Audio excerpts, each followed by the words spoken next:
On this episode of the ACSELL cast, we're speaking with Donna Henderson and Andrea Pavlickova.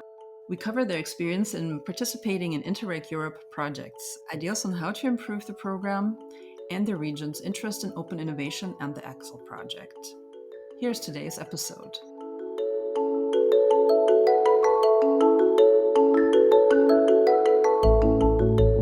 Thank you both, Andrea and Donna, so much for joining us. And just to kind of contextualize, we started off with an episode on the Interreg Europe program, just to get a better understanding of what it's all about, specifically also, compared to some of the more, let's say, conventional research and development types of projects. So in this episode, we want to talk to our ACSELL partners to see what might move them, what might interest them, to engage in this type of project, where the focus lies a little bit more on the experience exchange and mutual learning rather than, let's say, the research and implementation aspects. So, but before we get into the more nitty gritty of that, be great if you guys could briefly introduce yourselves. Yeah, so I'm Donna Henderson. I'm Head of International Engagement with the Scottish Government's Digital Health and Care Directorate. Hello, my name is Andrea Pavlickova, and I'm International Engagement Manager with Digital Health and Care Directorate with Scottish Government as well. Thanks. So maybe, one of the questions that would be interesting is if you've already participated in Interreg Europe projects, or if this is the first time. Yes, we have actually. The international engagement team has participated in a number of European interregional projects, particularly over the last 10 years, in various roles as project partners and indeed as project coordinators. The primary focus, I think, of these projects has been on the transformation of health and social care systems enabled by digital solutions in the main. So the key focus and I suppose ambition that we have is that these projects will help us to improve the quality of life for Scotland's citizens and to improve the efficiency and sustainability of our health and care system. I can tell you a little bit more about some of the projects that we've participated in if you would like to know some more. Yeah, sure. Would be great. Okay, so a little summary, I suppose, is that in the main there've been a variety of projects, including large-scale deployment projects, that have given us the opportunity to design and pilot particular types of digital health and care services. So very much that reshaping, redesigning, co-designing health and care services using digital solutions to improve those services. We've also been involved in research focused projects, so less of the deployment and much more of the pushing new boundaries, I suppose, in health and care through new technologies that are coming on stream and testing and researching and evaluating those. And then finally, we've been involved in projects similar Interreg projects in the main, like ACSELL, that have focused on that exchange of knowledge and good practices between countries and other countries and regions. And that they are and have been and remain, I think, the projects that we derive great value from, because not only does it help benchmark, I suppose, what we're doing and what our priorities are, but it also means that we can really learn from others in terms of their successes and indeed failures, because that's often just as valuable. And I think a final point to say would be that securing inward investment and fostering ongoing collaboration, particularly in the field of digital health, via interregional research and innovation projects is very much a high priority of the Scottish Government. And our team are working very hard to try and ensure our continuing participation in these projects following the UK's departure from the EU. So the UK may be departing, but Scotland is certainly going to be sticking around in terms of our willingness and wish to continue to collaborate. good to hear. We keep our fingers crossed Thank you, that Daniel. everything works out as we all wish, hopefully. And talking about maybe failures and learnings and your experiences, and we are very grateful that you are sharing those with us. There are things or challenges we all face doing interregional or international project work. So and a lot of that learnings works really well, but maybe some of the formats within the Interreg program do have some room for improvement. So we are also looking for some ideas how to improve the program, maybe, or what are you missing? And we all think of, how could we improve those international collaboration in projects. Do you have any ideas or experience what really works well, and we often do not have the right instruments or the budget or the time of doing certain things? Maybe there are ideas both of you have. I don't know. I mean, I can kick off. I think that for us, usually the participation in this project is a positive experience. So, as Donna mentioned, really this opportunity to learn from each other, exchange of good practices has always been very strongly encouraged in Scotland. So, we are trying very hard to keep and maintain all this learning and really inform the local transformation of health and social care system.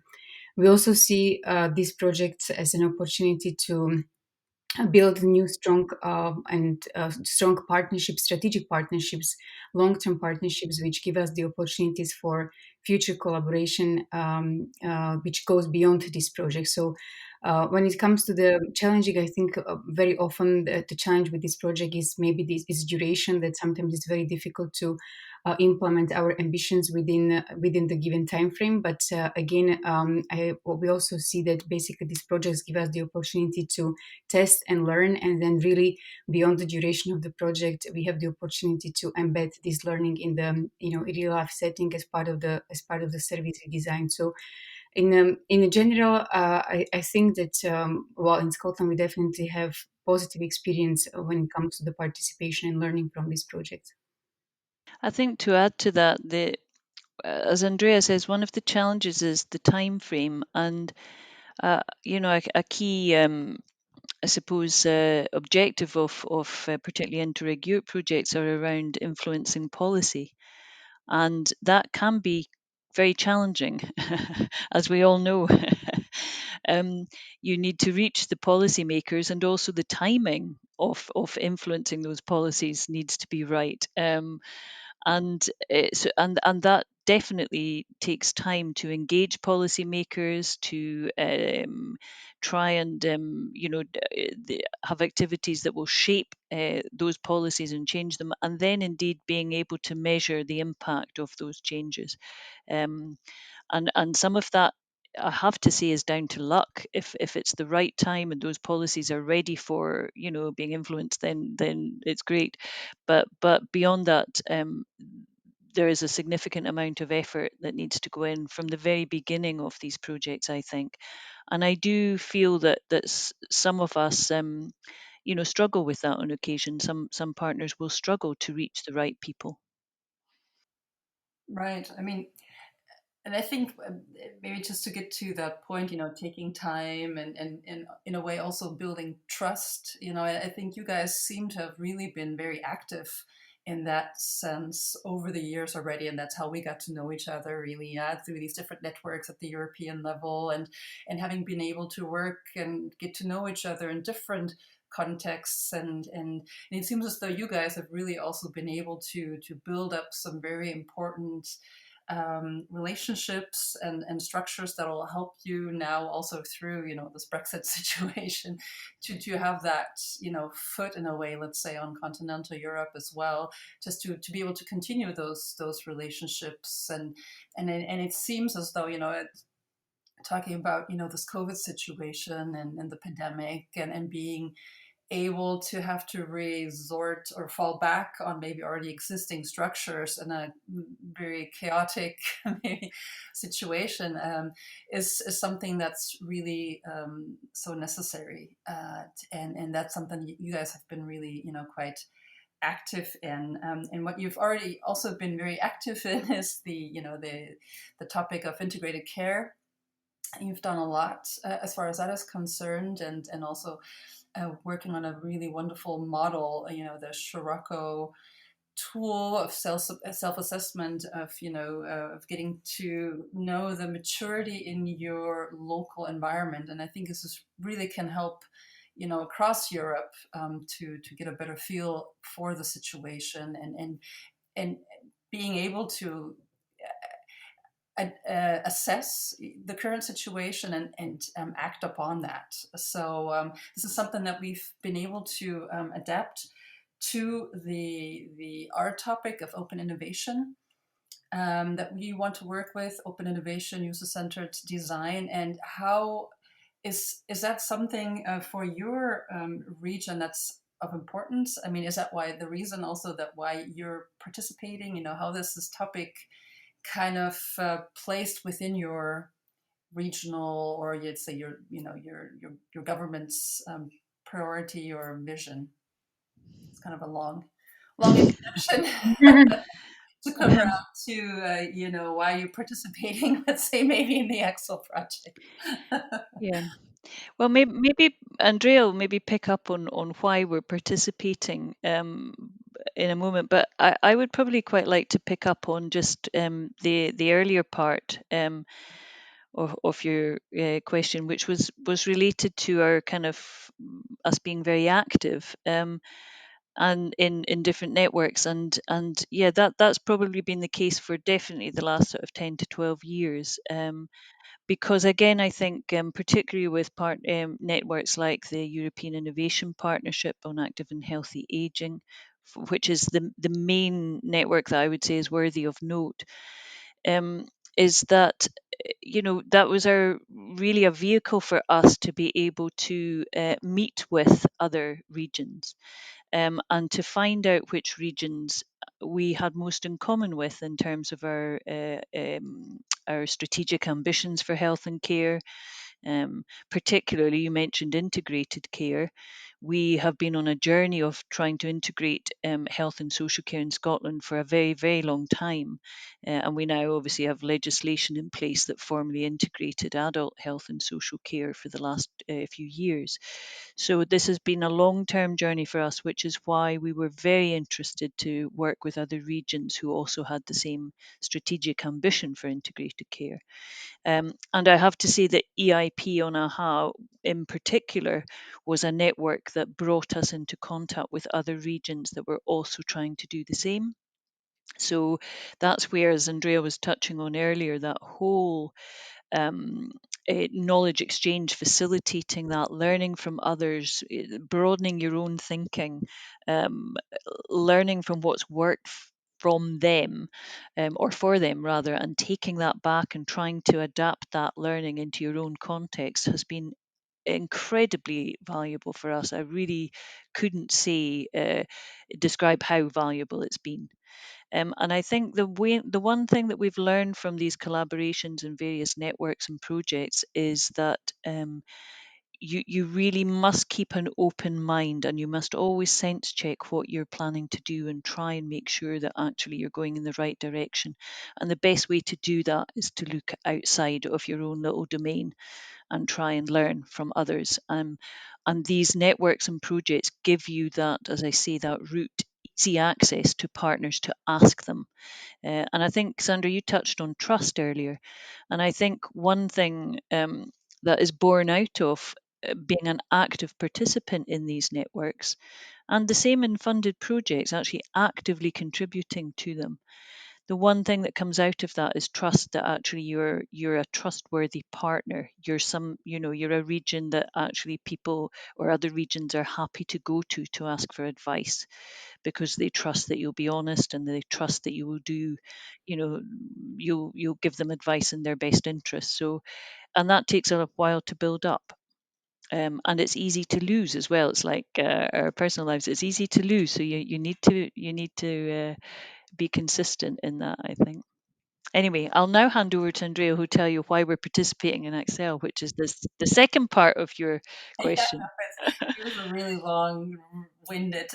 Yeah, well, that was a long-winded answer from me as well. Sorry. No, but maybe just really briefly before Andrea, because I really do think, as you said, these trusted relationships that we've been able to build with you as well, over the years, or to go back to these uncertain times right now, or more complex times with the COVID situation. I think it's really important to have these more stronghold relationships with partners that you can trust, or that you have an established relationship, that you can work well with them, that they'll be there for you, and they'll answer when you write an email, or you need something from them. So it seems really important to have these types of relationships, of course, to look to others as well, to have more of an inspiration and an open mind, and also see how they're having the same problems we're having, and that's refreshing. But also I think, it's yeah, just maybe that reiteration also would, it's a long term um, commitment, or a long term you know path, or track that you need to get on with these types of activities. But anyway, sorry, Andrea. Yeah. No worries. So, I mean, I was just going to add, as I mentioned, that really for us, this access to learning, building the partnerships has always been the foundation and aspiration of our engagement activities, and particularly when it comes to digital healthcare innovation and integrated care, as you mentioned, Sandra. So we see the ACELL project as a facilitator of this learning, when we bring together different organizations in Europe who work together, learn from each other, exchange good practices, but more importantly, in this context, they also help each other to influence the local policy and learn how we can actually improve that whole policy planning and decision making. So the project hopefully will help us to reflect on the progress Scotland has done in the area of demand-driven innovation, that we will be able to learn much more about our strengths and weaknesses, and really as a priority take those weaknesses for future planning and future improvement. And then personally, I think for our team, the kind of like the driver to join the ACELL project was also the link to other European funded project, Shiroko Exchange, which Scotland coordinates, which is about capacity building for integrated care. So that's where we developed this online self-assessment tool for integrated care, which you already mentioned, Sandra. And as part of the collaboration with ASA, we were able to adapt this tool, and we currently see its use in all ASEL regions and organizations. So I think it's a kind of like really good example of how two projects come together and again exchange the learning, don't duplicate the wheels, but really maximize the outcomes from the project. So it's really good to see that transferability of from one project to another. Yeah, and we really appreciate your help in doing that, because Interreg wouldn't have be the format of programming such a tool and setting that the tool up. So there's no budget, no room for this. So we are really appreciate your help and support on that, because that was really helpful for all and each region in finding, yeah, obviously the challenges that are in our regions, and where we have to find solutions for. And I think another challenge is always, I know a lot of our regions are struggling in involving, the right stakeholders, persons, actors in those kind of transregional cooperation, but also or collaboration, but also on a regional scale. And I know from my experience that you are not very active on the European scale, but also very active and very engaged and within your regional context. So you are obviously pretty successful in finding the right people and organizations to participate in the work. So you are obviously pretty well prepared for open innovation processes. So I'm eager to learn what are your learnings in finding the right actors and what is in there to participate in such a regional stakeholder group, or what is an incentive for participating in such an Interreg project for a, kind of a regional stakeholder. Do you have any experiences with that? So what works, inviting those maybe newcomers to something like an Interreg project? Um, I suppose touching on your point, Daniel, about that we work quite a lot within the region. I think one of the things that we learned quite early on in our foray into European projects was that in order for them to work, they need to. It seems very obvious, but they need to involve the right people from your region, because if you don't get that part right, these projects have no traction. Then at the end of the project, they disappear and they go onto a shelf, and there's no lasting, first, obvious impact. So we learned very quickly that you have to reach the right people, and I think that can be a challenge, depending on what organization you are working for. We're fairly lucky, I think, in the sense that Scotland is a relatively small region in terms of our population. The Scottish Government and our directorate, our Digital Health and Care Directorate, have very good connections with our health and social care public sector providers, but also all of our voluntary sector providers, and indeed the private sector as well. So we have very good connections, I think, and see them as partners in the delivery of care, and very much. We are able, through those networks that we have in the region, to reach the right partners. Um, I think we also try and make sure that these projects have got a broad cross-sectoral representation, and they always have the citizen voice in there, because if you're trying to deliver health and care in this current climate, the citizen and their families, their carers, must be at the centre of that process. So that's where we come into this whole landscape of user-driven um, design around services and co-production, and we've got very strong policies and approaches on that in Scotland. So I think that would be the main thing that I would say. We've had to work quite hard to make sure that we engage with the right people.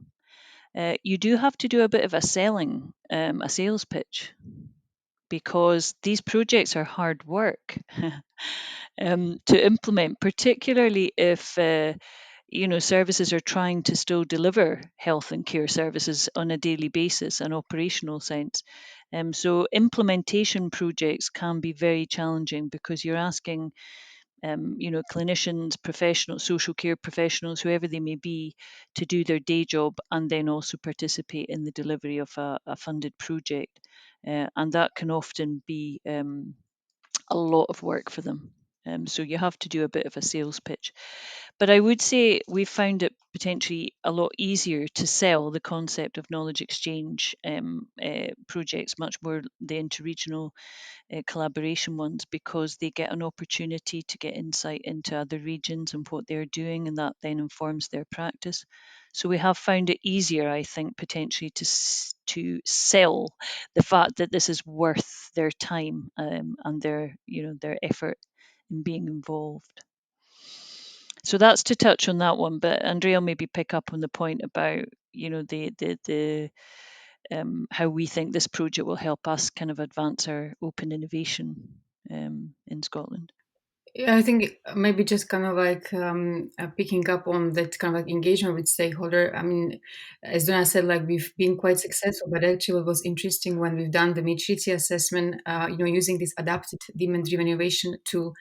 One of the key challenges that we're identifying this process was actually lack of governance, lack of engagement or communication among these stakeholders. So it was pointed out that we have, too many stakeholders, but they don't know, what each other is doing. So too many initiatives.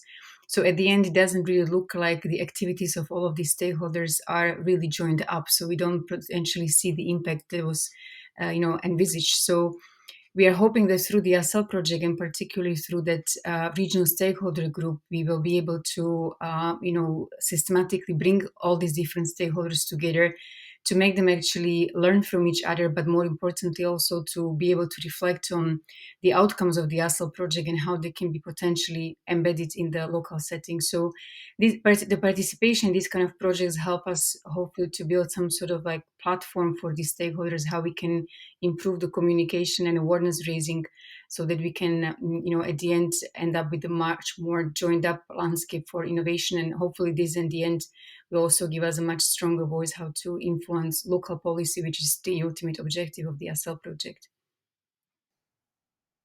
Yeah, perfect. I mean, I was really quite excited when I think Donna it was when you said it seemed like a really good timing for you for the project at least to come to the onto the landscape of Scotland, I guess, or your ecosystem anyway. And it was a timely issue in a way. So I think it's really good to be able to hopefully enhance that dialogue also across the borders, because also for us, I think it's really important to hold these discussions of collaboration. Collaboration not only amongst each other, but the cross-sectoral and cross-border, cross-regional collaboration. So I think we're heading in the right direction anyway, it seems. Yeah, I mean, certainly the timing for us really, I mentioned it earlier that timing is pretty important. And for us in Scotland, it's absolutely perfect for this project in that we are currently reviewing and refreshing our national digital health and care strategy and also our innovation strategy for Scotland. So it could not have come at a better time, to be honest. And we have already fed in the outcomes of our regional consensus report. We've fed that into the strategic group that's leading on the refresh of the strategy on innovation. So they're aware of that stakeholder, that snapshot of stakeholder opinion, and will definitely be taking it into consideration as they progress. So the next phase of twinning will be coming at a good time. I should say. No, but I'm also, I can imagine that those stakeholders that you're feeding this information to, or at the governmental level, dealing with the strategy, are probably also very thankful for the feedback, or some kind of information on the current state from the different perspectives of the stakeholders. So I think it's kind of a win-win situation. I don't think there were any surprises in there for them, but it certainly highlighted in a concise form some of the issues that we've all been aware of for some time. But it was also nice, I think, to balance out with the areas where people, our stakeholders think that actually we're not doing too bad. So, I mean, I think you've always got to balance out these things with those areas that you're actually doing all right in, and then those that you need to pull up your socks and do a bit more work.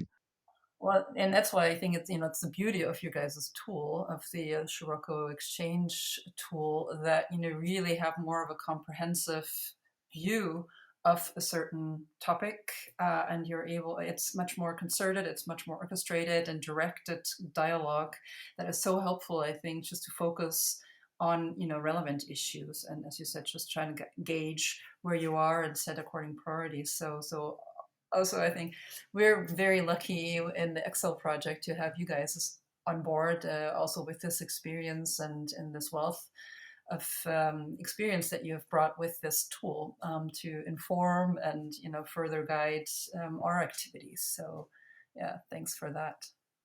Well, we're delighted to be here. We're delighted to be on board. We're happy to be here, and we're excited actually for the next stage, the twinning part. That's always the bit where we start to uncover little gems that are going to be good for us. So that's what we're looking forward to next.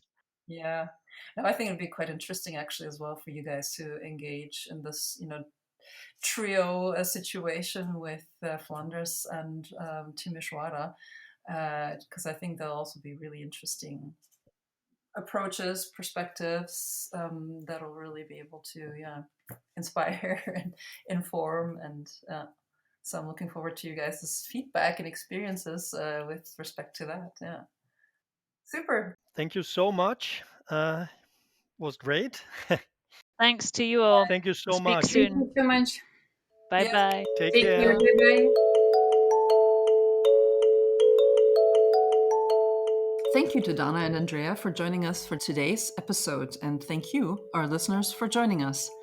Check the show notes and see where you can find more information about NHS Scotland and the technology-enabled care and digital healthcare innovation with the Scottish Government, Interreg Europe, and the ACSELL project. ACSELLcast is created by myself, Sandra Evans, as well as Daniel Boer, Christine Hopkins, and Markus Trämer.